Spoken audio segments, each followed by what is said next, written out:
বাসার সবাই পরিশ্রম করে ক্লান্ত হবে, এটা স্বাভাবিক। শুধুমাত্র বাচ্চার মা ক্লান্ত হলে সেটা অস্বাভাবিক। বাচ্চার মায়েদের কখনো ক্লান্ত হতে নেই, তারা তাদের কর্তব্য পালন করতে হবে। নমস্কার বন্ধুরা, আশা করি সবাই খুব ভালো আছেন। টুম্পাস কিচেন অ্যান্ড মিনি ব্লগসে আপনাদের সকলকে জানাই স্বাগত। আজ আমি ছোট আলুর দম তৈরি করব, এজন্য এখানে দেখে নিশ্চয়ই বুঝতে পারছেন যে আমি ছোট আলু নিয়ে নিয়েছি এবং পরিষ্কার করে ধুয়ে নিয়েছি। এখন আমি আলুর দমটা রান্না করে নেব। এই কড়াইতে আগেই আমি পুরি ভেজে নিয়েছি, এজন্য তেলটা একটু কালো দেখা যাচ্ছে। কোনো সমস্যা নেই, এই তেলেই আমি রান্না করে নেব। এজন্য শুকনো মরিচ ফোড়ন দিয়ে দিয়েছি এবং দিলাম কিছু গোটা জিরে। বন্ধুরা, আলুর দম তৈরি সবাই করে থাকেন, আমি আজ কীভাবে আলুর দমটা তৈরি করছি সেই রেসিপিটাই শেয়ার করব। দেখুন বন্ধুরা, এখানে আদা, জিরে এবং ধনেবাটা দিয়ে দিয়েছি। এখন দিয়ে দিচ্ছি স্বাদ মতো লবণ দিয়ে আমি এখানে মশলাটা একটু কষিয়ে নেব এবং অল্প পরিমাণ হলুদ দিয়ে দিলাম। বন্ধুরা, প্রথমে একটা কথা বলেছি, বাচ্চার মায়েদের ক্লান্ত হতে নেই।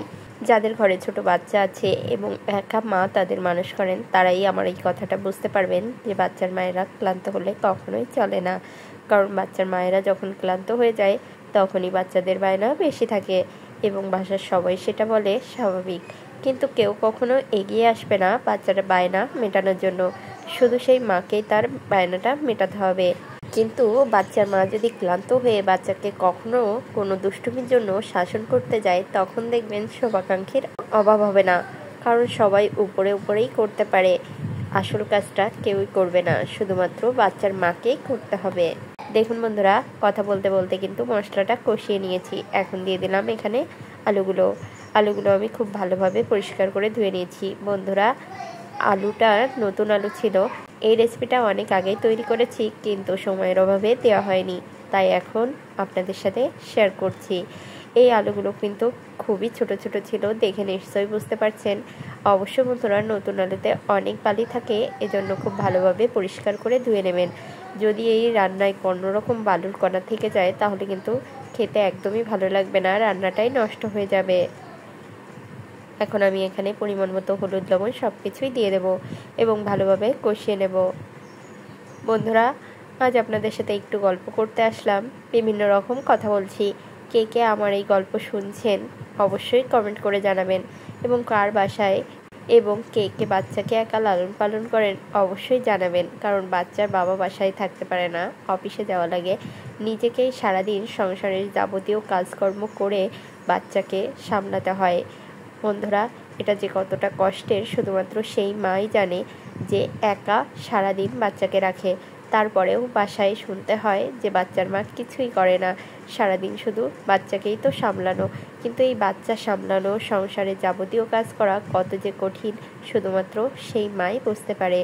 আর মা না হলে কিন্তু এই কষ্ট কেউ বুঝবে না, শুধুমাত্র বাচ্চার মায়েরাই জানে যে কতটা কষ্ট হয় এবং বাচ্চার মায়েদের মারাই জানে।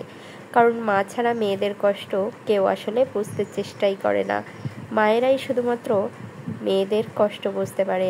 আর পৃথিবীতে এমন কেউ দেখলাম না যে মেয়েদের কষ্ট বোঝে। দেখুন, কথা বলতে বলতে আমি এখানে তরকারিতে কিন্তু ঝোলটাও দিয়ে দিয়েছি। এখন আলুটা আমি খুব ভালোভাবে সেদ্ধ করে নেব। আলুতে আমি খুব বেশি ঝোল রাখবো না, এজন্য পরিমাণ মতো জল দিয়ে দিয়েছি।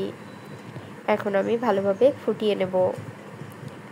বন্ধুরা, আলুর দম খেতে কিন্তু খুবই ভালো লাগে, তবে এর সাথে যদি কড়াইশুঁটির কচুরি থাকে তাহলে কিন্তু একদমই জমে যাবে। আমি এই রেসিপিটা তৈরি করেছিলাম যেদিন কড়াইশুঁটির কচুরি তৈরি করেছিলাম। বন্ধুরা, আপনারাও কড়াইশুঁটির কচুরির সাথে এই আলুর দমটা খেয়ে দেখবেন, খেতে কিন্তু অপূর্ব লাগে। দেখুন বন্ধুরা, কথা বলতে বলতে কিন্তু আলুগুলো সেদ্ধ হয়ে গিয়েছে। আমি কয়েকটি আলু একটু ম্যাশ করে দেব। শ্বশুরবাড়ির লোকেরা বলে বাচ্চার মারা নাকি শুয়ে বসে থাকে।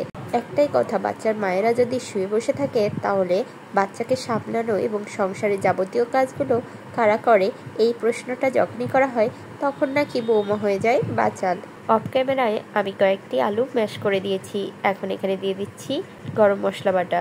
বন্ধুরা, আলুর দমে একটু গরম মশলা দিলে কিন্তু খেতে খুবই ভালো লাগবে, এই জন্য অবশ্যই একটু গরম মশলা বাটা দেওয়ার চেষ্টা করবেন।